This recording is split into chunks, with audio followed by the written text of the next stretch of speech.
오늘 우리 말씀 보도록 하겠습니다. 우리 두 군데 볼 텐데요. 데살로니가전서 4장 3절에서 5절, 창세기 39장 6절에서 21절까지의 말씀입니다. 데살로니가전서부터 먼저 읽도록 하겠습니다. 하나님의 뜻은 이것이니 너희의 거룩함이라 곧 음란을 버리고 각각 거룩함과 존귀함으로 자기의 아내 대할 줄을 알고 하나님을 모르는 이방인과 같이 세욕을 따르지 말고. 창세기 39장 6절에서 21절입니다.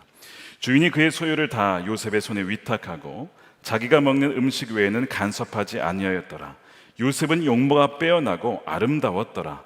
그 후에 그의 주인의 아내가 요셉에게 눈짓하다가 동침하기를 청하니 요셉이 거절하며 자기 주인의 아내에게 이르되 내 주인이 집안의 모든 소유를 간섭하지 아니하고 다 내 손에 위탁하였으니 이 집에는 나보다 큰 이가 없으며 주인이 아무것도 내게 금하지 아니하였어도 금한 것은 당신뿐이니 당신은 그의 아내임이라. 그런즉 내가 어찌 이 큰 악을 행하여 하나님께 죄를 지으리이까.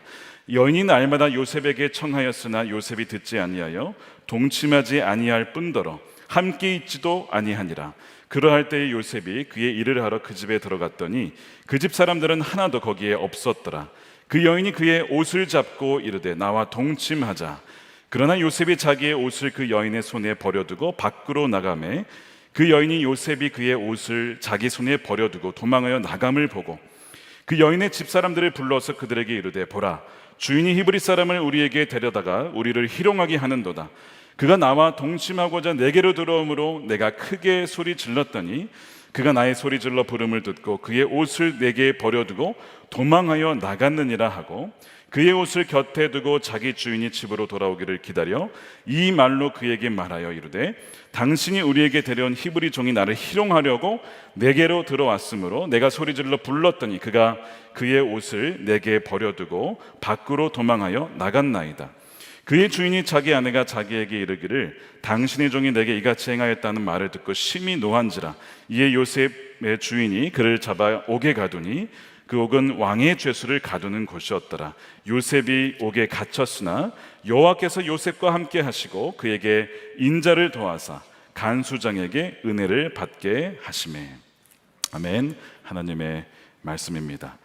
자, 오늘은 이번 시리즈 총 7번에 걸쳐서 진행될 말씀의 6번째 시간이고 이제 다음 주가 마지막이 되겠습니다. 오늘의 주제는요, 정욕입니다.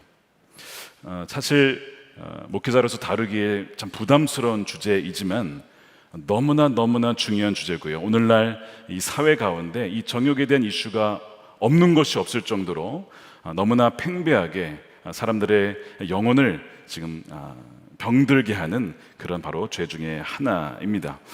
어쩌면 어르신들에게는 나에게는 맞지 않아 라고 할지도 모르겠지만 사실 이 정욕의 이슈는요, 나이와 상관이 없습니다. 나이가 많든 젊든 모든 세대에 걸쳐서 영향을 미칩니다. 또한 이 청소년들, 또한 심지어는 이제는 초등학생에 이르기까지 이 정욕의 문제가, 음란의 문제가 깊이 침투하고 있습니다. 그래서 오늘은 좀 더 실질적이고 좀 실제적인 내용을 좀 다룰 텐데 좀 놀라실지도 모르겠어요. 제가 이런 비슷한 주제를 미국에서 우리 청년들에게 한 적이 있습니다. 똑같지는 않지만 그 당시에 우리 청년들이 굉장히 충격을 받고 한편으로는요, 많은 회개가 있었습니다. 그리고 변화가 있었고 자신의 정욕의 죄를 끊는 그런 놀라운 일들이 있었습니다. 오늘 이 저녁에도 우리 참여하는 모든 이들에게, 또한 온라인으로 참여하는 모든 이들에게 이런 놀라운 은혜가 있게 될 줄로 믿습니다.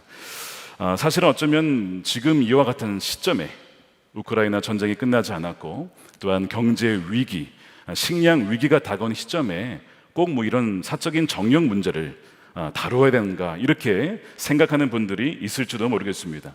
전쟁이나 전염병이나 경제 위기 이런 것들은 참 중요한 주제이지요. 이것이 중요하지 않다는 것이 아닙니다. 그런데 예수님께서 무슨 얘기를 하셨냐면 이 음란의 문제, 정욕의 문제가 이것은 단지 우리의 육신을 죽이는 병만이 아니라 우리의 영혼을 지옥에까지 끌고 갈 수 있는 아주 치명적인 죄라는 것을 말씀을 하셨습니다. 데살로니가전서 오늘 4장 3절에 분명히 하나님의 뜻을 말하죠. 하나님의 뜻은 뭐라고 했죠? 바로 거룩입니다. 구별된 삶이에요. 그리고 음란을 버리라고 했습니다. 즉 음란을 버리는 것이 거룩한 삶이라고 분명히 하나님의 뜻이라고 말씀을 하셨습니다. 그리고 산상수훈의 마태복음 5장 27절에 보면요, 예수님께서 그 10계명 7번째 계명 뭐죠? 간음하지 말라라는 말씀을 하시면서 이것을 재해석을 하십니다. 다시 말하면 단지 진짜 육신의 간음만이 아니라 생각만으로 음욕을 품 것만으로도 실질적으로 그것은 간음한 것이나 다름없다라는 것을 하시죠.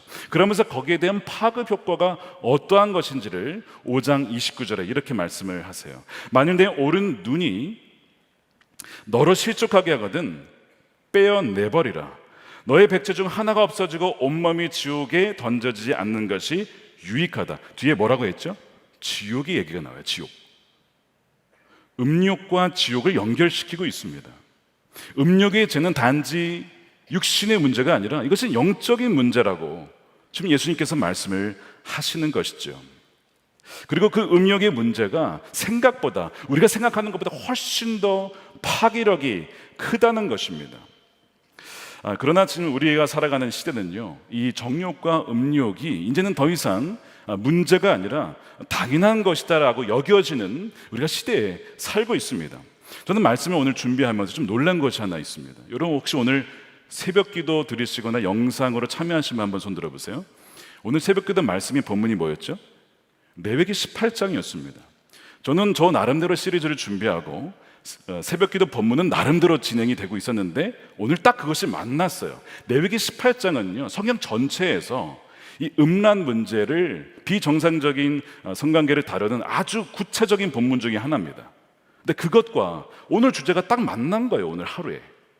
저는 이것이 좀 굉장히 의미 있다라고 여겨졌습니다. 하나님 도대체 왜 오늘 새벽에 그 말씀을 주시고 또한 저녁에도 이 말씀을 주십니까? 우리에게 주님께서 주시고자 하는 너무나 분명한 메시지가 있다라고 하는 확정인 것입니다. 그러면서 레위기 18장에 보면요, 하나님께서 뭐라고 하시냐면 그 애굽, 이집트와 가나안 땅의 그 문화, 풍속을 따라가지 말아라 라고 말씀을 하시죠. 근데 그쪽의 문화는 무엇이냐면 간음이라는 개념이 없는 겁니다. 즉 자기가 원하면요, 부부 사이의 성만이 아니라 그 바깥쪽에 있는 관계에 어떤 사람이든지 모든 관계를 맺을 수 있는 것이 당연한 것 아니냐라고 여겨지는 사회가 바로 애굽과 가나안 문화였습니다. 그래서 하나님은 그들과 같이 되지 말라, 구별되어서 너희는 거룩한 백성으로 살아야 한다라고 말씀을 하시죠. 근데 그 나라 문화는요, 왜 제한을 두냐는 거예요. 왜 이 간음이 뭐냐는 것이죠. 간음이란 개념이 없다는 것입니다. 그러면서 그 레위기 18장에 보면 수많은 그 목록 중에 동성애도 함께 언급을 하고 있습니다. 근데 최근에 이제 한국도 이제 그러한 공격이 거세지고 있는데요. 미국은요, 다 그렇지는 않겠지만 진보적인 교단에 그 중에서도 일부 상당히 많은, 일부가 아닙니다, 상당히 많은 교회와 목회자들이요, 이제는 이 레위기 18장에 나와 있는 동성애를 삭제를 합니다. 삭제한다는 의미는 뭐냐면 더 이상 오늘날 시대에 맞지 않는 말씀이다, 다시 말해서 이제는 동성애를 받아들여야 된다 라고 주장을 해요.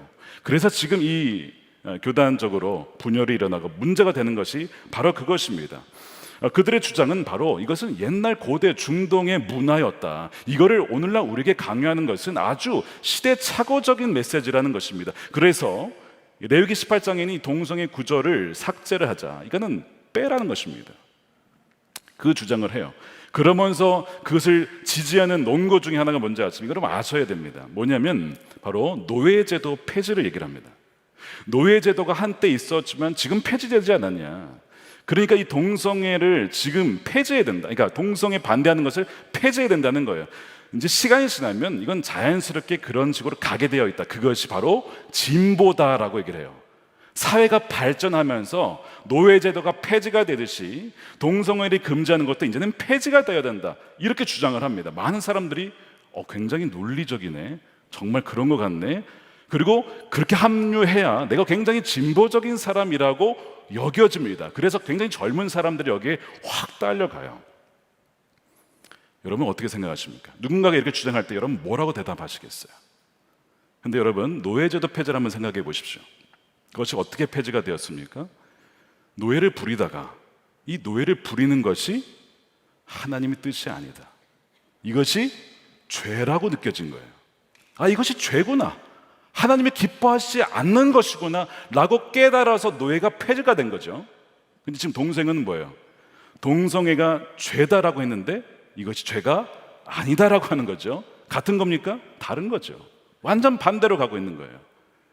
죄라고 하는 것을 죄가 아니다라고 하는 것을 진보라고 주장을 하고 있는 거죠. 이 진보라는 말이 굉장히 이 21세기에 맞는 어떤 단어, 아주 굉장히 좋아하는 단어입니다.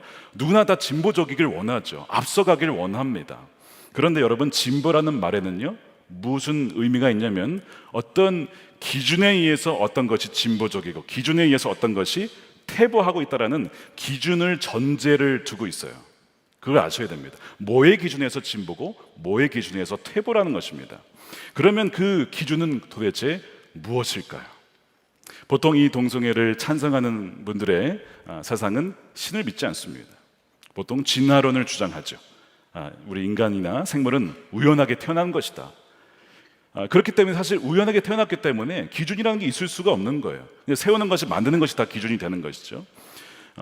진화론을 주장하면서 어느덧 갑자기 동성애를 지지하면서 이것이 우리의 기준이다 라고 갑자기 기준을 제시를 합니다. 그러면서 이거를 추구하는 것이 진보라고 얘기를 합니다. 그러니까 엉뚱하게 어느 없던 기준을 갑자기 내세우게 되는 것이죠. 여러분, 제가 지금 이 모양이 이렇게 얘기하면은 이게 시계 반시계 방향입니다. 지금 반대로 돌아가고 있구나. 여러분 어떻게 알죠? 우리는 시계 방향이 뭔지를 알고 있어요. 시계 방향, 이게 시계 방향이죠. 여러분들이 보시기 이게 시계 방향이죠. 그럼 제가 이렇게 돌리면 이게 반대 방향이죠. 거꾸로 가는 거잖아요. 이게 거꾸로 가는 거예요. 맞습니까? 예. 그거는 이게 시계 방향이라는 것을 알기 때문에 이거는 거꾸로 간다는 걸 아는 거죠. 그러면 진보일까요? 이건 퇴보일까요? 동성애는요. 성은요 하나님이 만드셨어요.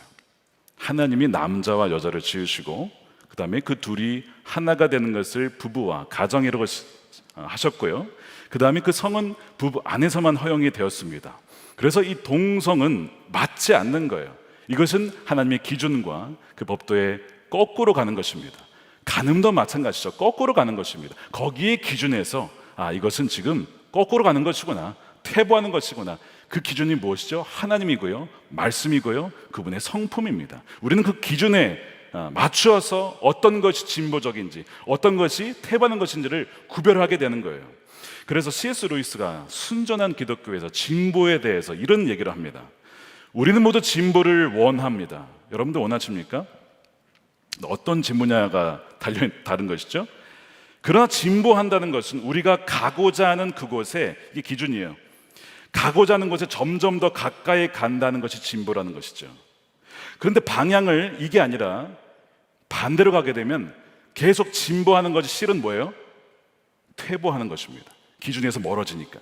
그러니까 아무리 앞으로 나아간다고 해도 그거는 가면 갈수록 퇴보하는 것입니다. 그렇기 때문에 무슨 얘기를 하냐면 방향을 잘못 잡으면 아무리 앞으로 나아가도 원하는 곳에 다가갈 수 없습니다. 잘못된 길로 접어들었을 때는 그 자리에서 돌이켜서 올바른 길로 가는 것이, 이것이 진보입니다. 그러니까 그 경우에는 가장 먼저 되돌아가는 사람이 가장 진보적인 사람인 것입니다. 이런 얘기를 해요. 성경은 그것을 회개라고 하죠. 회개는 기준으로 되돌아가는 것입니다. 하나님께로 되돌아가는 것이고 하나님의 기준으로 되돌아가는 것이 회개라고 성경은 말씀을 합니다. 그런 점에서 동성애는 진보가 아니라 퇴보입니다. 또한 간음은 진보가 아니라 역시 퇴보입니다. 하나님이 우리 인간을 지은 기준에서 점점 멀어지는 방향으로 가는 것이기 때문에 그래요. 이 간음과 동성애 정형의 문제는요 단지 성적인 문제가 아니라고 말씀을 드렸습니다. 그것은 마치 여러분 돈 문제가 성경에서 돈 문제를 영적인 문제라고 예수님이 말씀하셨어요. 돈을요 만몬이다, 돈의 신이라고 말씀하셨습니다. 그래서 너희는 두 주인을 섬길 수 없다라고 이 물질, 돈이 단지 물질이 아니라 영적인 존재라고 얘기를 하시면서 말씀하셨는데요, 마찬가지입니다. 이 정욕의 이슈는요 단지 육체적인 문제가 아니라 영적인 문제라는 것이죠. 그래서 이 성경의 간음에 대한 관점을 얘기를 할 때는 항상 거의 대부분 성경에서 음행, 간음을 얘기할 때는요, 하나님이 아니라 다른 우상을 섬길 때 음행한다 이렇게 표현합니다. 우상 숭배를 음행이라고 이렇게 많이 표현을 해요. 그래서 에스겔서 23장에 보면요, 하나님께서 북이스라엘과 남유다를 향하여서 이런 얘기를 해요. 굉장히 안타까운 얘기입니다. 이 두 나라가 이제 자매를 비유가 돼요. 그러면서 음행을 했다는 거예요. 즉 하나님을 버리고 다른 나라의 신을 섬겼다는 것입니다. 그게 에스겔 23장 4절 5절이에요. 자, 그 두 자매의 이름이요 이렇게 나옵니다. 4절에 그들의 이름은 언니는 오홀라요 동생은 오홀리바다. 그들은 내 사람이 되어 나와의 사이에서 아들 딸을 낳았다.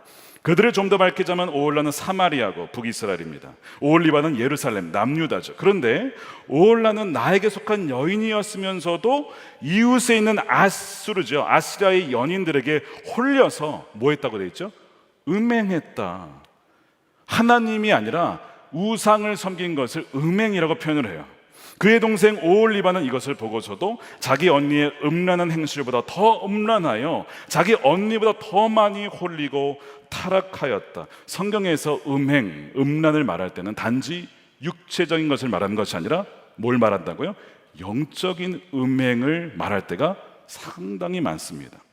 그래서 요한계시록에 보면요, 누가 나오냐면 음녀가 나와요. 그리고 음녀에 의해서 음녀의 포도주에 취한 음행한 자들이 나오죠. 여기도 역시 음행은요, 단지 육체적인 간을 말하는 것이 아니라 하나님보다 다른 돈과 물질과 또한 권력과 다른 것들을 더 사랑했던 사람들을 가리키는 것이죠. 그래서 요한계시록 17장 2절 우리 함께 읽어보겠습니다. 시작. 땅의 임금들도 그와 더불어 음행하였고 땅에 사는 자들도 그 음행의 포도주에 취하였다 하고. 좀 두려운 말씀인데요, 요한계시록에 보면 땅의 임금들, 우리로 얘기하면 대통령이라고 할 수 있겠습니다. 대통령을 비롯해서 또한 땅에 사는 사람들, 그러니까 땅에 사는 사람들은 하늘을 모르는 사람들입니다. 거듭나지 않은 사람들을 말하죠. 그 사람들이 어떻게 됐냐면 하나님이 아니라 다른 신을 섬긴, 그래서 포도주에 취했다, 음료의 유혹에 넘어갔다, 이렇게 표현을 하는 것입니다. 그런데 그 중에서도 거기에 넘어가지 않고 하나님만을 나의 신랑으로, 주님을 나의 신랑으로 여기고 순결을 지킨 이들이 있었어요. 그들이 누구예요? 그리스도의 신부들입니다. 바로 흰옷 입은 백성들이죠. 이렇게 구별이 되는 거예요. 너희는 거룩하라, 이것이 하나님의 뜻이라고 말씀을 드렸죠. 그래서 성경은 육신의 정욕을 단지 육체적인 것만이 아니라 아주 영적인 문제로, 아주 심각한 영적인 간음으로 연결시키고 있습니다. 오늘날 이 세상에서 간음이 간음이다, 음행이 음행이다라고 가르쳐주는 것이 여러분 어디에 있을까요? 한번 찾아보세요. 세상 어디에 있습니까? 찾아보기가 어려울 겁니다. 이제는 세상에서 그런 소리 하는 것이 예전에도 없었지만, 거의 없었지만 지금은 더더욱 없고요. 심지어는요, 교회가 그것을 알려줘야 되는데 교회에서도 점차 그러한 소리들이 사라져 갑니다. 그런 점에서 사실 이 세상이 어떠한 곳인지를 제대로 파악하려면 교회가 있어야 돼요. 교회는요, 세상이 어떠한 곳인지, 세상의 본질이 무엇인지를 제대로 알려줄 수 있는 것이 바로 교회입니다. 왜냐하면 교회는 말씀이 주어졌기 때문에 그래요. 물고기가 물에 있을 때 물이 뭔지를 모릅니다. 교회와 말씀이 아니면 세상이 어떠한 곳인지 세상은 알지 못해요. 원래 그런 거야, 이렇게 살아간다는 것이죠. 아이들이요, 자라면서 이제 성 정체성을 찾아가기 시작합니다. 근데 여러분, 세상에서 제대로 가르쳐 주는 것이 없어요. 교회에서도 제대로 그것을 알려주지 않습니다. 만약에 그렇다면 또한 가정에서 그런가? 여러분, 가정에서 가르치고 있습니까? 대부분 가르치지 못하고 있을 겁니다. 그러면 아이들이요, 성 정체성을 어디에서 찾을까요? 온라인에서 찾습니다. 유튜브를 통해 배웁니다. 그것이 지금의 현실인 거죠. 최근에 이제 육아 박사, 곧 육아 대통령이라고 불리는 분이 계세요. 굉장히 육아와 또한 이 청장년들에게 유익한 말씀들을 많이 해주시는 분이십니다. 근데 그분이 최근에 어떤 프로에서 이 토론이 나왔어요. 저출산 문제를 대안을 제시하면서 이런 얘기를 하시는 거예요. 다른 말씀 다 좋았는데 이런 말씀을 하십니다. 동거를 해서 출산한 사람들에게도 재정 지원을 하자. 물론 그들이 어렵기 때문에 지원해 줄 수 있습니다. 문제는 뭐냐면 그것 때문에 어떤 것을 조장할 수 있냐면 동거도 하나의 이제는 자연스러운 것이다 라고 하는 메시지를 전달할 수 있다는 것이죠. 세상이기 때문에 그것은 어떻게 보면 너무나 자연스러운 메시지일 수 있습니다. 이제는 그것이 뭐가 문제냐, 크리스천조차도 그것이 뭐가 문제인지를 별로 느끼지 못하는 사회를 우리는 지금 살아가고 있다는 거예요. 여러분, 지금 이것이 심각한 것이라고 느껴지지 않는 분들이 계시다면요, 지금 물고기가 물에 안에 들어와 있는데 물이 뭐냐라고 생각하는 것과 비슷하다고 볼 수가 있습니다. 이것을 기독교 윤리학에서 현실주의 입장이라고 얘기를 해요. 현실은 어쩔 수가 없다. 어쩔 수가 없으니까 예를 들면 10대 성관계 막을 수가 없어. 이거는 현실이야. 그러니까 인정을 하고 뭐 하자는 거죠? 피임을 알려주자 이거예요. 피임을. 이게 현실주의 입장입니다. 많이 지금 현재 보편화되고 있는 입장이에요. 무엇이 성이고 무엇이 가정이고 그것이 무엇인지를 알려주지 않고 현실적으로만 대처를 해 줄 수 있도록 알려주는 것이죠. 이 성 문제가 어느 정도로 심각해졌는가, 여러분? 몇 년 전에 분당에서요, 이곳에 멀지 않은 큰 교회입니다. 어느 교회라고 말씀을 드리지 않을게요. 담임 목사님께서 설교를 하시면서 막 통곡을 하시면서 막 우시는 거예요. 자기네 교회 중등부의 여학생 6명이 낙태를 했다는 거예요. 근데 그 얘기를 듣고 그 목사님이 얼마나 아파하면서 얘기를 하시는지 몰라요. 여러분, 미국 얘기 아닙니다. 프랑스 얘기 아닙니다. 우리 지금 바로 옆에 성남 이야기예요. 성남 이야기. 근데 이것을 듣고도 별로 놀라지 않으면 여러분 지금 더 심각한 거예요. 사실은 그거 뭐 당연한가라고 생각하시는 거는 그건 더 문제인 거예요. 이게 지금 아이들의 현실입니다. 우리들의 블루스라는 드라마 보신 분 계십니까? 우리들의 블루스. 보셨는데도 안 듣는 것도 굉장히 현명한 것입니다. 저도 뭐 다 보지는 않았지만 거기에 보면 다양한 세대들의 로망스가 나와요. 제주도에 사시는 분들의. 근데 거기에 보면 고3 남자아이가 나옵니다. 전교 1, 2등을 하는 애들이에요. 근데 둘이 사귀어요. 근데 어떻게 됐을까요? 여자애가 임신을 했어요. 너무 놀랍니다. 그럼 뭐 당연히 임신한 거를 이제 결과를 어떻게 하냐면 당연히 낙태를 하면 되지 뭐 이렇게 이제 판단을 내립니다. 임신 중단을 못하면 무슨 얘기를 하냐면 인생 중단된다 이런 표현을 써요.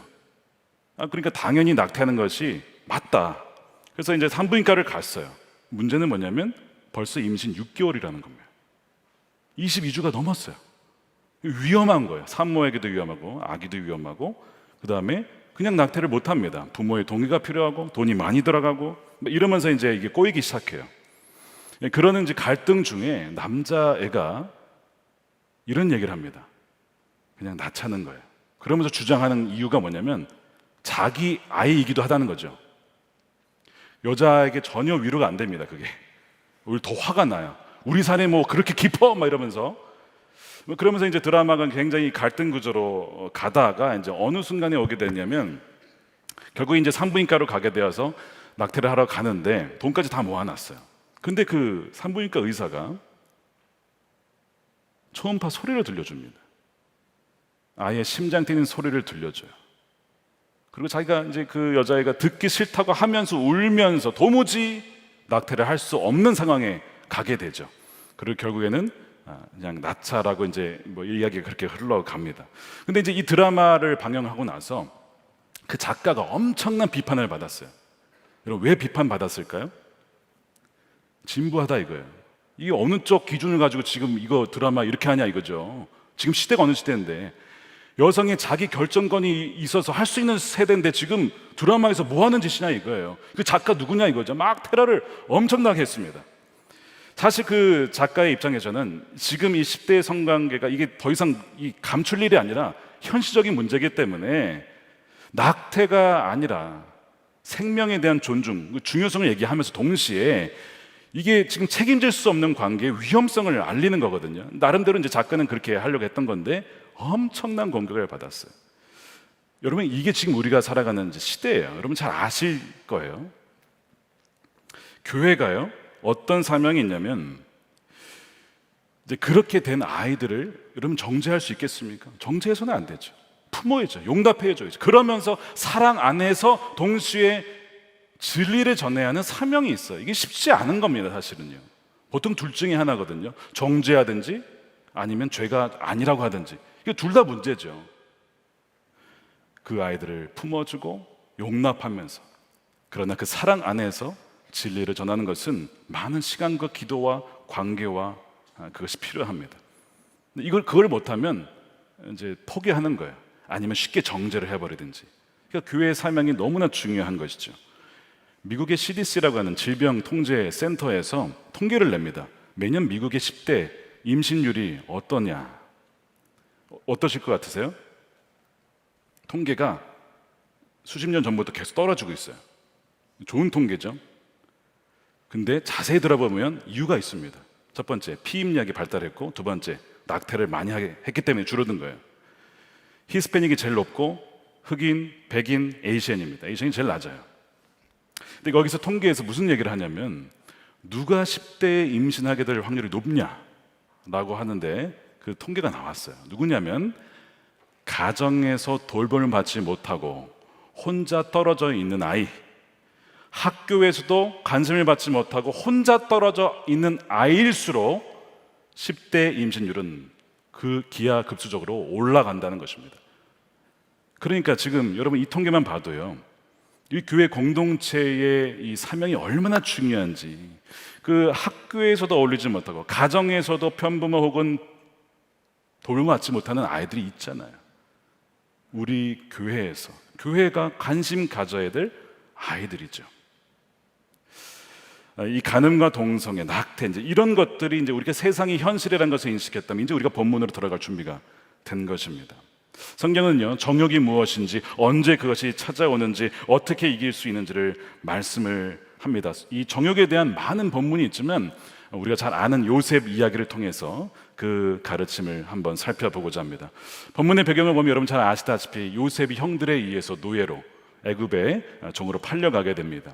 안타까운 일이었는데 하나님께서 요셉과 함께 하셨다라는 본문이 나와요. 그 앞절에 보시면 형통케 하셨다. 그래서 종이긴 했지만 이 보디발이라고 하는 애굽에서 굉장히 영향력이 있는 자의 총무가 되게 됩니다.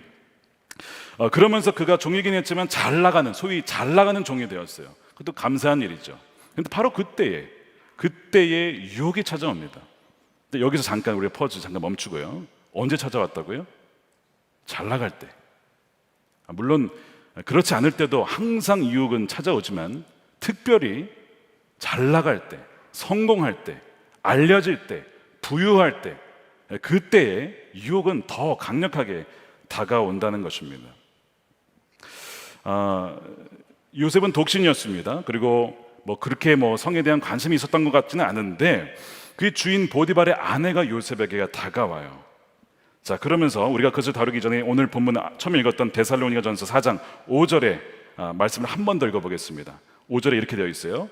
하나님을 모르는 이방인과 같이 색욕을 따르지 말고라고 되어 있습니다. 여기서 이제 색욕 혹은 정욕이란 말이 나오는데요, 헬라어의 의미는 이겁니다. 통제되지 않은 갈망, desire라고 되어 있습니다. 통제되지 않은 성욕이라고 할 수도 있고, 엄밀하게만 이 섹슈얼이라는 말은 성욕이란 말은, 성이란 단어는 없어 이 단어에. 그렇지만 컨텍스트, 이 배경을 보면 이제 통제되지 않은 성욕이라고 이렇게 번역을 하게 됩니다. 그런데 이 앞에 보면요, 하나님을 모르는 이방인과 같이 색욕이라는 표현을 씁니다. 다시 말해서 이 색욕이라는 것을 성경 뭐라고 얘기하냐면 하나님을 알지 못하는 자들의 자연스러운 욕망이라고 얘기를 하는 거예요. 색욕은 하나님을 알지 못할 때 자연스러운 통제되지 않은 욕망이라고 성경은 말씀하는 것이죠. 그래서 오늘 본문에 누가 나옵니까? 이방인, 즉 하나님을 알지 못하는 보디발의 아내가 등장을 하는 거예요. 그 아내가 요셉을 보았어요. 요셉이 어떻게 생겼죠? 아주 잘생겼고 미남이었습니다. 그런데 그 잘생긴 요셉을요, 이 보디발의 아내가 보았어요. 본 거는 당연히 볼 수 있죠. 근데 본 정도가 아니고요, 성경에 보면 눈짓을 했다 그랬는데요, 이 눈짓이라는 말이요, 어떤 의미가 담겨 있냐면 이런 겁니다. 요셉의 외모와 그의 몸을 묵상한 것이죠. 묵상. 이런 의미가 담겨 있습니다. 그게 눈짓을 보냈다는 의미에 담겨 있는 함축적인 의미예요.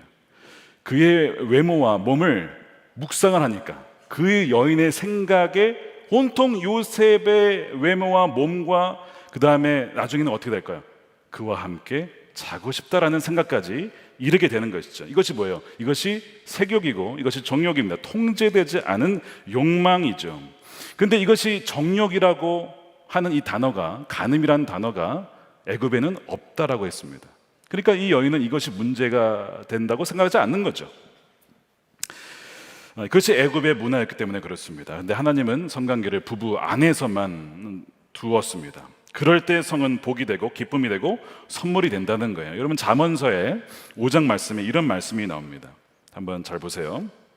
15절입니다. 너는 내 우물에서 물을 마시며 내 샘에서 흐르는 물을 마시라. 어찌하여 너의 샘물을 집 밖으로 넘치게 하며 내 도랑물을 거리로 흘러가게 하겠느냐. 그 물이 너에게만 있게 하고 또한 타인과 더불어 그것을 나누지 말라. 내 샘물을 복되게 하라. 내가 젊어서 취한 아내를 즐거워하라. 이 샘은 바로 부부 사이의 그 성을 말합니다.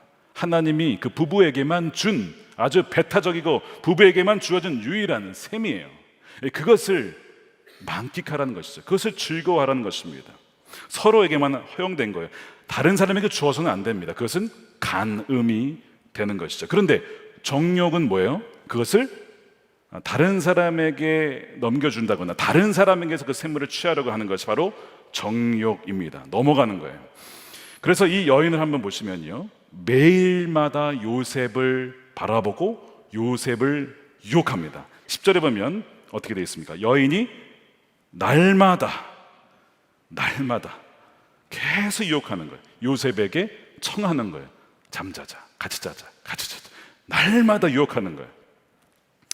이 제 유혹에는요 뭐가 있냐면 여러분 약속이 있습니다. 여러분 죄를 괜히 짓는 게 아니에요. 죄를 지으면 뭔가가 있기 때문에 죄를 짓는 거예요. 여러분 다 해보셨잖아요.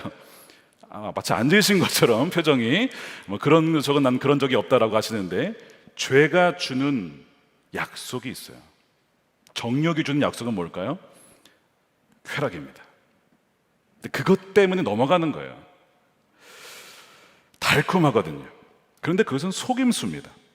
죄가 주는 쾌락에는요 실제로는요 약속이 없습니다. 죄가 주는 그 결과는요 아주 비참한 결말이 기다리고 있어요. 그래서 그것을 잠언 6장 26절에 이렇게 표현을 했습니다. 음료로 말미암아 사람이 한 조각 떡만 남게 됨이며, 정욕과 간음으로 말미암아 맞이하게 될 비참한 결과입니다. 떡 한 조각만 남을 수 있다는 거예요. 만약에 정욕이 주는 약속이 있다면 이것이 약속입니다. 여러분 이 약속을 믿고 가겠습니까? 아니죠. 미련한 것이죠. 그건 미련한 것입니다. 근데 너무나 그 약속이 그럴듯해 보여서 많은 사람들이 속아 넘어갑니다. 여기 보면 음란한 여인은 귀한 생명을 사냥한다는 거예요. 헌팅한다는 것입니다. 많은 영혼들이 여기에 넘어가게 되어지고 피해를 보게 된다는 것이죠. 지금 보디발의 아내는 누구를 헌팅하고 있습니까? 요셉을 사냥하고 있어요. 지금 날마다 그래 누가 먼저 넘어가나 보자 계속 찍는 거예요. 이 유혹이요 요셉에게만 온 것입니까? 아니요. 여러분 우리 모두에게 사실상 순간순간마다 인터넷을 통해서도 살아가면서 듣는 것과 보는 것을 통해서 날마다 매 순간 다가오지 않습니까? 그러면서 이 여인의 고백은요 속삭임은요 나와 함께 자면 참 좋을 거야, 너에게 풍요로운 미래가 달려있어 라고 유혹을 하죠. 근데 정욕은 쾌락을 약속하지만 그것은 약속이 없는 쾌락입니다. 정욕은 쾌락을 약속하지만 실은 약속이 없는 쾌락이에요. 정욕을 따라갔다는 다 없어지게 되는 것이죠. 자, 그래서 요셉이 어떻게 그것을 거절하냐면 9절에 이런 얘기를 합니다. 이 집에는 나보다 큰 이가 없으며 주인이 아무것도 내게 금하지 아니하였어도 금한 것은 당신뿐이니 당신은 그의 아내임이라. 당신은 그의 아내임이라. 이 말은요 당신은 결혼하지 않았느냐 그런 뜻은 아닙니다. 그런 뜻만은 아니에요. 당신이 결혼을 안 했으면 내가 잘 텐데 결혼을 했으니까 자지 않겠다, 이런 의미가 아닙니다. 이 의미는요, 당신은 내 것이 아니라는 의미죠.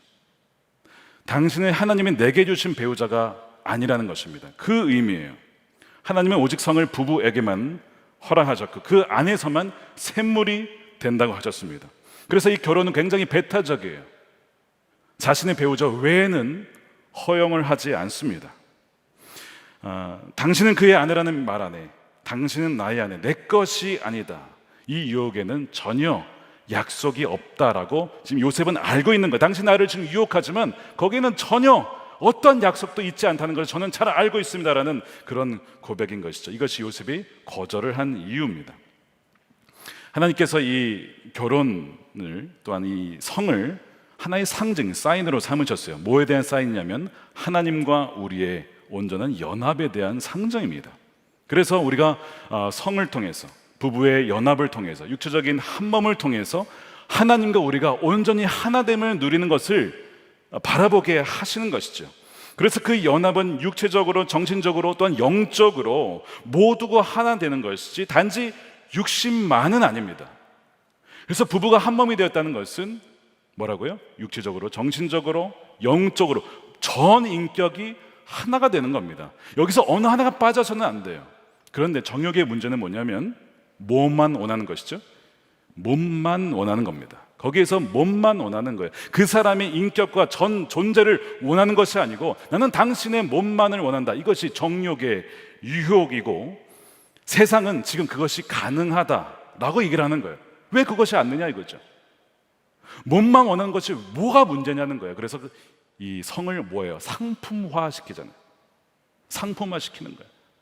포르노 산업이 왜 발전합니까? 상품화 시키는 거예요. 몸만 파는 것입니다.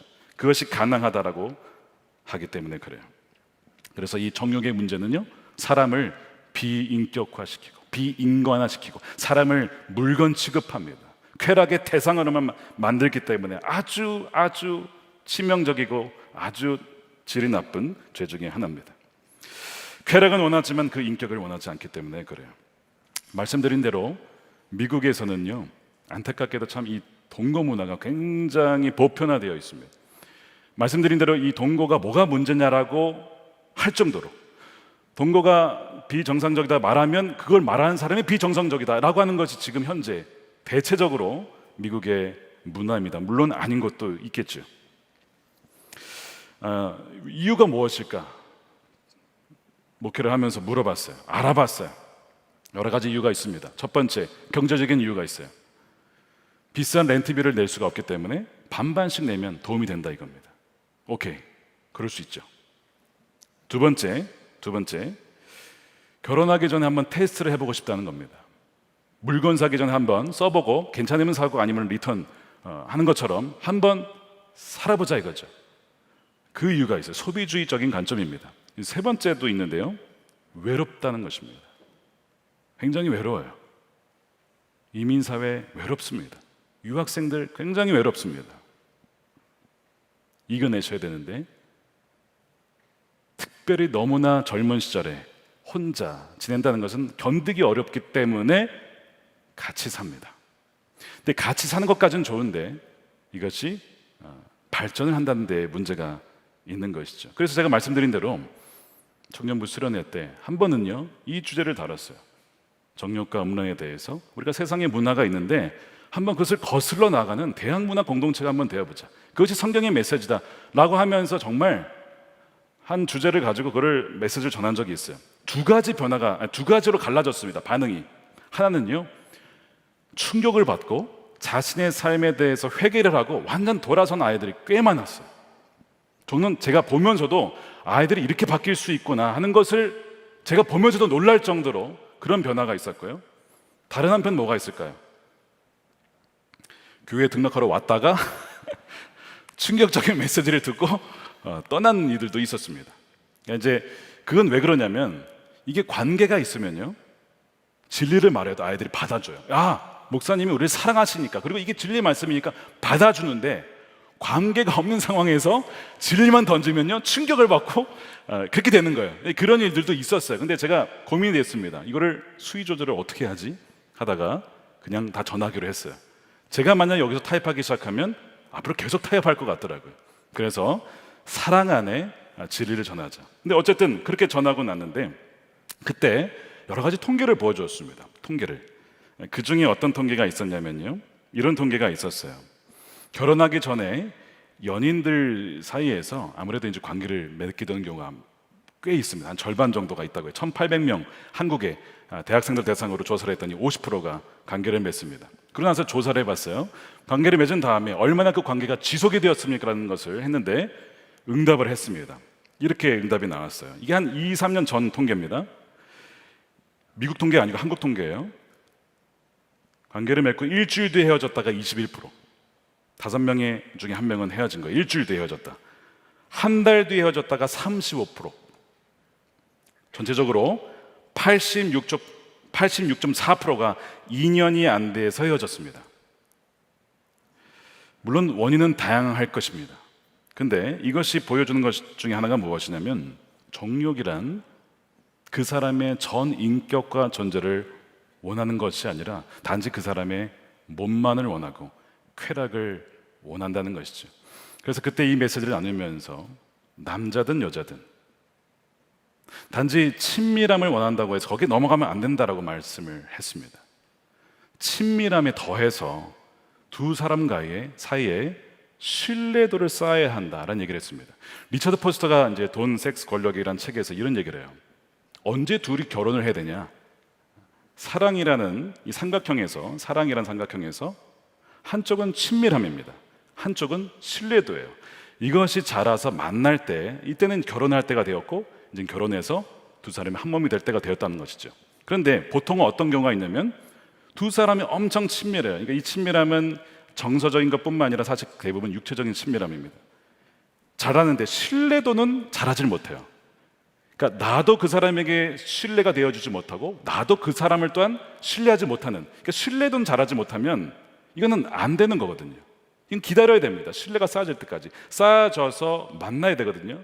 근데 신뢰도는 잘하지 못하고 계속 믿을 수가 없는 상황이 벌어지는데 계속 친밀함을 요구하는 거예요. 그러면 관계가 더 이상 지속될 수는 없는 거죠. 근데 그런 얘기를 이제 리처드 포스터가 그 책에서 얘기를 하면서, 결혼은 헌신과 희생과 상대방의 기쁨을 위해서 살겠다는 약속이기 때문에 단지 친밀함 가지고 결혼해서는 안 된다라는 얘기를 합니다. 근데 유혹이 뭐예요? 친밀함은 가지고 또한 그 사람의 몸만을 원하는 그런 유혹이 있다는 것이죠. 자, 오늘 본문에서 보디발의 아내가 요셉의 전 인격을 원했을까요? 정말 요셉 그 자체를 좋아해서 그가 이렇게 한 것일까요? 그 뒤에 보면요, 요셉이 그녀를 거절합니다. 그 다음에 그 여인의 행동을 한번 보시기 바랍니다. 여러 차례 거절한 다음에 이제 요셉이 옷이 찢어져도 달아나죠. 그러자 어떻게 그녀가 변하냐면 이렇게 변합니다. 그 요셉을 감옥에 넣어야 할 정도로 나를 성추행했다, 나를 희롱했다, 그에게 모든 것들을 다 악한 것을 뒤집어 씌우죠. 그래서 결국에는 요셉이 감옥에 들어가게끔 만듭니다. 그러니까 이 여인은요, 요셉의 뭐만 원한 거예요? 몸만을 원한 거죠. 쾌락만을 원했던 것입니다. 이것이 바로 정욕의 유혹이에요. 비슷한 사건이 사무엘하 13장에 나옵니다. 암논이라고 하는 다윗의 아들이 있었어요. 암몬이라고 하는, 이 암몬이라는 왕자가 있었는데 그가 누굴 좋아했냐면 이복 누이 중에 다말이라고 하는 누이가 있었습니다. 엄청 좋아했습니다. 근데 사실은 만날 수가 없는 그런 사이였어요. 병이 날 정도로 좋아했습니다. 어느 날 친구 요나답이 와서 그를 위해서 꾀를 내줘요. 당신이 아픈 척하면 그 다말이 와서 이게 수중을 들어주는 척 할 텐데 그때 하라는 거예요. 그래서 그 아이들을 받고 실제로 아픈 척 했는데 왔어요. 그리고 결국에는 그녀를 건드리게 되죠. 큰 상처를 받습니다. 근데 거기에서 만약에 책임을 졌으면 됐는데 그게 아니라 그 다음에 이 암몬이 변합니다. 당장 나가라 이거예요. 여인을 쫓아냅니다. 다말을 쫓아내요. 그러니까 이 다말이 울면서 이것은 당신이 나에게 한 것보다 더 악한 것이라고 하지만 어쩔 수가 없어요. 쫓아내죠. 나중에 압살롬이 이것을 알고 암몬을 죽이게 되는 것입니다. 복수하게 되는 것이죠. 그러니까 결국 정욕 때문에 이 암몬은 죽임을 당하게 되는 것입니다. 왜 성경은 이런 정말 어떻게 보면 막장 드라마 같은 이 사건을 성경에 기록했을까요? 이것이 지금도 벌어질 수 있는 너무나 끔찍한 유혹이기 때문에 그렇습니다. 아까 말씀드렸던 리처드 포스터가 이런 얘기를 해요. 음욕은 그릇된 성을 창출한다. 왜냐하면 그것은 관계성을 거부하기 때문에 그렇습니다. 음욕은 상대방을 대상으로, 물건으로, 비인격적인 존재로 바꾸어 버린다. 예수님께서는 음욕이 성을 값싸게 만들어 버리기 때문에 이를 정죄하셨다. 예수님께 있어서 성은 너무나 선하고 고상하고 거룩한 것이어서 값싼 생각으로 취급하실 수가 없었기 때문이다. 죄는 관계를 다 깨트립니다. 하나님과 사람 사이에, 사람과 사람 사이의 관계를 다 깨놓는 거예요. 자, 그러면 이 정말 애굽과 가나안과 같은 이 세상 속에서 우리 정욕의 유혹을 어떻게 이길 것인가, 세 가지를 말씀드리고 마치겠습니다. 첫 번째입니다. 첫 번째는 좀 소극적인 방법이에요. 첫 번째는 피하는 것입니다. 자, 피하라입니다. 피하라. 정욕을 이기는 소극적인 방법 중에 첫 번째가 피하는 겁니다. 사람의 의지는요, 여러분, 한계가 있습니다. 정욕을 자신의 의지로 이길 수도 있겠죠. 근데 그렇게 이겼을 때 문제는 뭐냐면 내가 내 힘으로 정욕을 이겼어라고 하는 자기의 의의가 들어가고 교만이 들어가고 결국은 그것이 더 큰 문제로 이어질 수가 있습니다. 어느 누구도요, 육체를, 자기 자신을 신뢰해서는 안 됩니다. 여러분, 교만의 죄 다룰 때 조나단 에드의 말 기억나십니까? 이런 얘기를 했어요. 그가 교만의 유혹을 이기기 위해서는 많은 겸손함과 하나님의 도우심이 있어야 합니다. 유혹과 위험이 클수록 우리는 더 경성하고 기도하며 자기를 불신해야 합니다라는 말씀을 드렸습니다.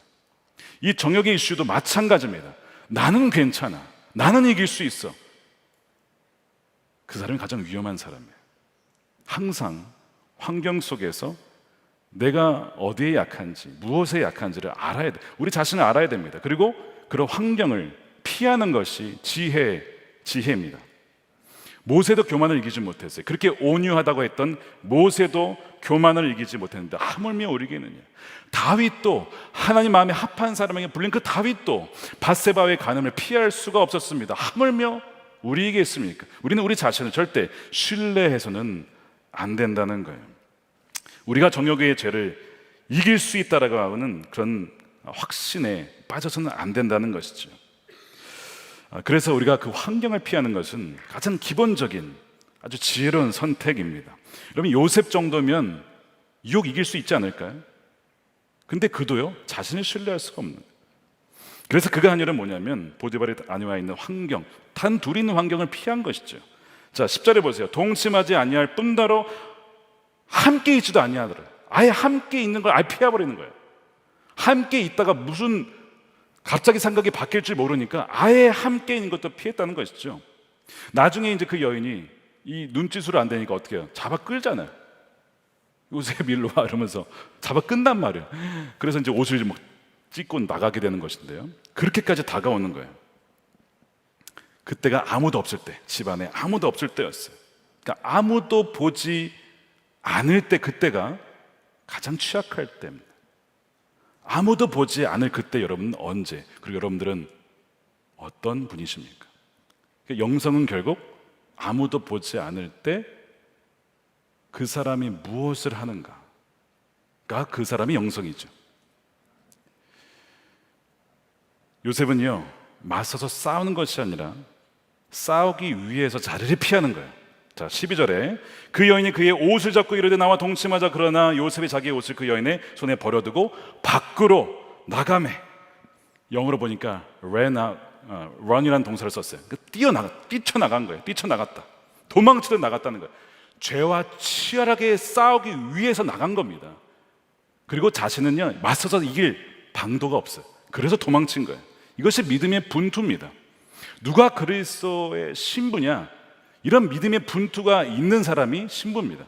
신부는요, 정결함을 유지하기 위해서 저항하고 싸우는 자입니다. 만약에 이것이 없다고 한다면 그 사람은 그리스도의 신부가 아니죠.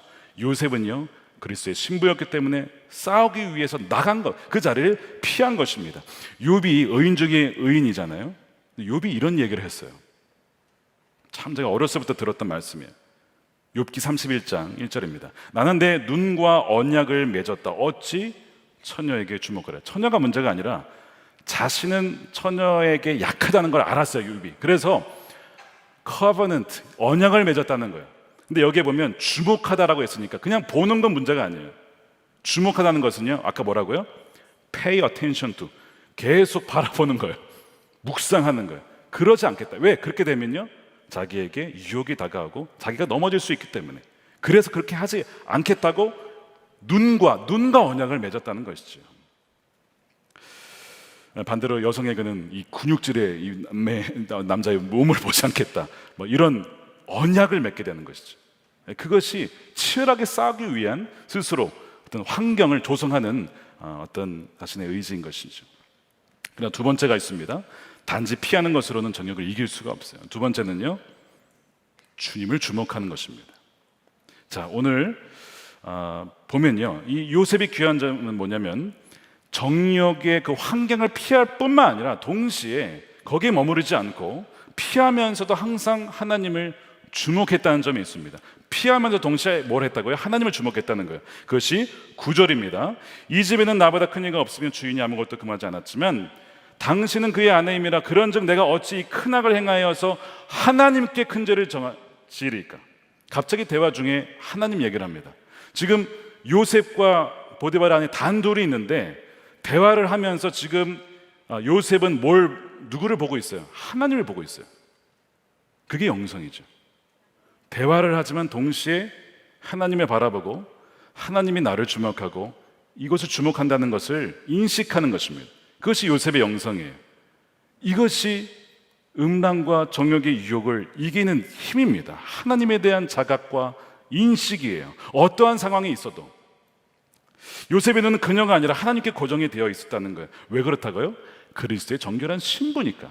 나는 하나님의 그리스도의 정결한 신부다. 그러므로 죄를 범하여서 이 정결을 이룰 수 없다. 난 정절을 지키고 있다는 거죠.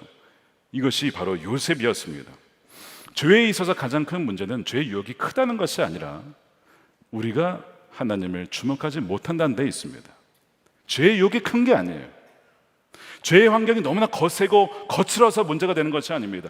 그때나 지금이나 세상은 똑같이 반기독교적이고 하나님께 대항하는 문화 여전합니다. 환경은 바뀌지 않았어요. 문제는 늘 우리가 주님을 주목하느냐 아니냐, 바로 거기에 달려 있는 것입니다. 말씀드린 대로 아무도 보지 않는 환경에는 없습니다. 늘 하나님은 우리를 주목하시고 우리는 그곳에서 어느 곳이든지 주님을 주목한다면 우리는 죄의 유혹을 이길 수가 있는 것입니다. 여러분, 결혼 반지 결혼하신 분들 아마 있으실 거예요. 저도 있는데요. 부부의 언약을 상징하죠. 그래서 이 네 번째 손가락에 반지가 있으면 뭘 의미하는 거예요? 결혼했구나. 특히 뭐 한국도 그렇지만 미국에서 누군가를 봤을 때 왼쪽을 손가락을 봤을 때 이 사람이 결혼했는지 아닌지를 파악을 합니다. 그래서 이 반지를 끼는 것은 굉장히 좋은 의미가 있어요. 그러니까 함부로 누군가를 보지 말라는 거. 저 사람은 누구에게 속한 자이구나. 이미 품절남이구나, 품절녀구나. 이미 그것을 보여주는 메시지가 되는 거죠. 이게 서로를 지켜주는 것입니다. 그래서 어떤 경우는요, 어떤 사람은 일부러 빼는 경우가 있어요. 자기가 싱글처럼 보이게 하려고. 왜 그렇게 하는지 모르겠어요. 저는 한 번도 뺀 적이 없습니다. 결혼한 이후로 단 한 번도 뺀 적이 없고요. 그리고 더 중요한 것은요, 빠지질 않습니다. 손가락에 살이 쪄가지고 더 이상 빠지질 않아요. 하나님이 놀라운 섭리입니다. 저는 누군가에게 속해 있다라는 분명한. 그러면서 제가 어딜 가든지 주로 뭐 아내는 같이 가지만 못 갈 때가 있잖아요. 근데 이 반지가 뭘 상징합니까? 늘 아내와 나는 하나야. 나는 아내에게 속해 있고 아내는 나에게 속해 있어. 이것을 보여주는 상징인 것이죠. 우리가 어딜 가든지 말씀과 기도로 주님을 주목합니다. 주님이 나와 함께 하시지, 주님이 나를 바라보고 계시지, 내가 주님을 바라보지, 그러면 그 유혹을 이기는 것이죠. 그래서 시편 기자가 119편 9절에 이런 얘기를 합니다. 함께 읽어보겠습니다. 시작. 청년이 무엇으로 그의 행실을 깨끗하게 하리이까? 주의 말씀만 지킬 따름이니이다. 내가 주께 범죄하지 아니하려 하여 주의 말씀을 내 마음에 두었나이다. 네, 우리가 그 말씀을 통해서 주님을 바라보고 그 죄의 유혹을 이기게 되는 것입니다. 마지막입니다. 첫 번째 피하라, 두 번째 바라보라, 주목하라, 세 번째는요 누리라입니다. 누리라. 뭘 누리냐면 하나님이 주시는 그 근본적인 기쁨과 쾌락을 누리라는 것입니다. 어거스틴이 성적으로 문란한 삶을 산 이후에, 회심한 이후에는요, 독신으로 살았습니다. 사도 바울도 독신으로 살게 되죠. 어떻게 어거스틴은 독신으로 살면서 그 죄의 유혹을 이길 수 있었을까요? 그의 고백은 이것이었습니다. 고백록에 하나님과 동행하면서 그 삶이 주는 기쁨, 그 주님이 주시는 기쁨으로 인하여서 세상에 주는 어떤 쾌락보다 더한 기쁨은 없었다는 것이죠. 이것이었습니다. 누리는 거예요.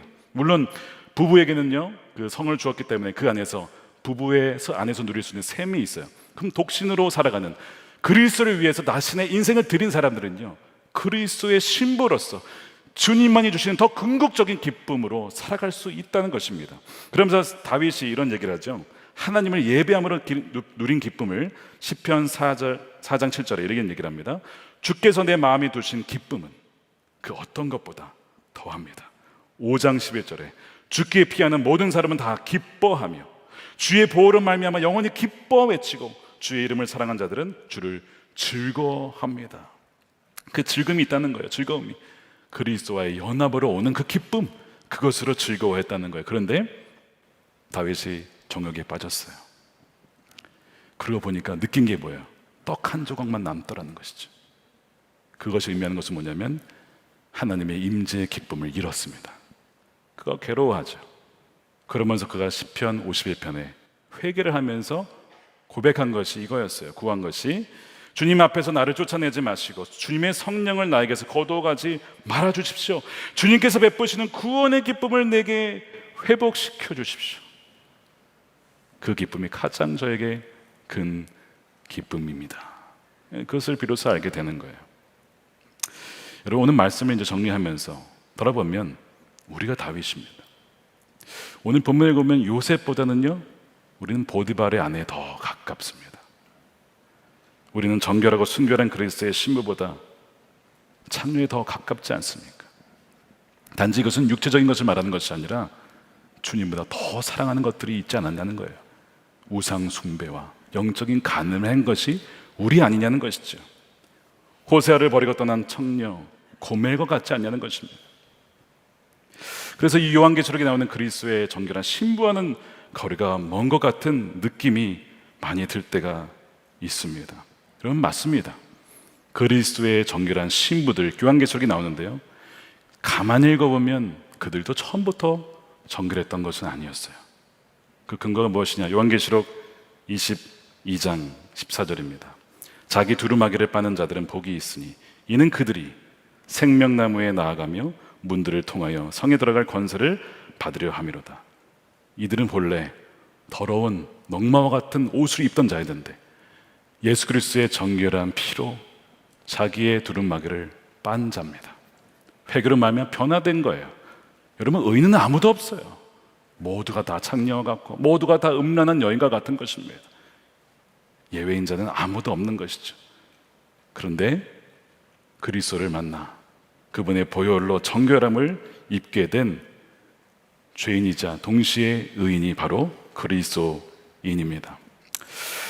여러분, 마태복음 족보에 보니까요, 가늠한 여인들이 나와요. 시아버지 유다와 동침한 다멜, 다윗과 동침한 바세바, 창녀 라합이 나옵니다. 왜 그들이 족보에 나올까요? 그들이 우리들이기 때문에 그래요. 우리가 다말이고 바세바요 라합이기 때문에 그렇습니다. 그런데 그들이 십자가에서 바로 주님께서 죄를 지심으로 정결함을 입게 되었고 우리도 그렇게 정결함을 입게 되는 것입니다. 가늠하다 잡힌 여인에게 예수님께서 물어요. 너에게 돌을 던지는 자가 없느냐? 주님, 한 사람도 없습니다. 그리고 예수님이 말씀하시죠. 나도 너를 정죄하지 않는다. 그러나 다시는 죄를 짓지 말아라. 다시는 죄를 짓지 말아라.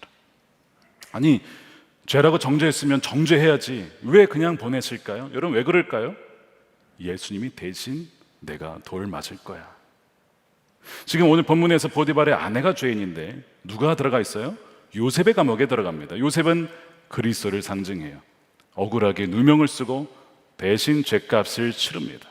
마찬가지로 예수님이 그 여인을 대신해서 또한 우리를 대신해서 죄를 지시고 너희는 정결한 신부가 될 거야. 그리고 나의 정결한 신부야라고 말씀을 하시는 거죠.